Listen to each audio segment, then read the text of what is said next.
3 fakta menarik di gelaran M4 World Championship. M4 World Championship bisa dikatakan sebagai tujuan dari pro player Mobile Legends untuk meraih prestasi puncaknya. Bagaimana tidak, ini merupakan kompetisi e-sport Mobile Legends yang paling bergengsi. Yuk langsung aja kita bahas 3 fakta menarik di gelaran M4 World Championship. Ini adalah lambang para legenda, simbol dari pertarungan luar biasa yang tiada duanya.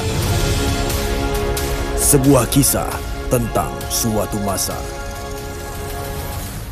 Yang pertama, M4 World Championship pecahkan rekor penonton. Gelaran turnamen ini terbilang sangat sukses, yang terlihat dari banyaknya yang menyaksikan turnamen tersebut. Gak hanya ribuan penonton yang langsung datang ke tenis indoor Senayan, namun jumlah fantastis terlihat dari penonton yang menyaksikan secara online. Melansir data dari Eskar, turnamen ini berhasil mengumpulkan lebih dari 79,6 juta hours watch selama kurang lebih 2 minggu M4 World Championship berlangsung. Rata-rata penonton mencapai lebih dari 802.000 secara bersamaan, dengan rekor tertinggi mencapai 4,2 juta orang yang menyaksikan Blacklist International versus RRQ Hosty secara bersamaan. Jumlah tersebut menjadi yang tertinggi sepanjang sejarah penyelenggaraan M-Series. Kedua, Kari dan Fredrin menjadi hero yang paling banyak di-pick. Berdasarkan data statistik yang dipaparkan di situs resmi M4, Kari dan Fredrin adalah dua hero yang mendapatkan pick terbanyak sepanjang gelaran kejuaraan dunia tersebut. Keduanya sama-sama di pick 50 kali di saat yang sama. Kari mendapat 50 kali ban, sementara Fredrin 25 kali di ban. Ketiga, ECOPH menjadi tim yang meraih juara dengan 3 pemain di bawah umur 20 tahun. Wow, ECOPH berhasil keluar menjadi juara M4 World Championship setelah mengalahkan Blacklist dengan skor telak 4-0. Namun hal unik juga terjadi karena mereka berhasil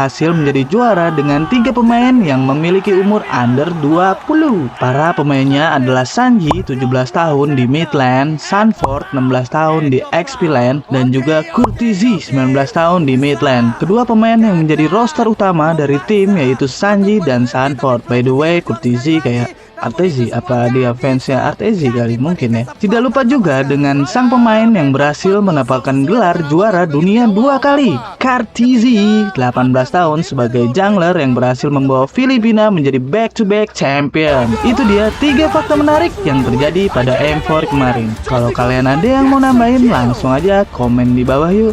Salam wibu akhir zaman.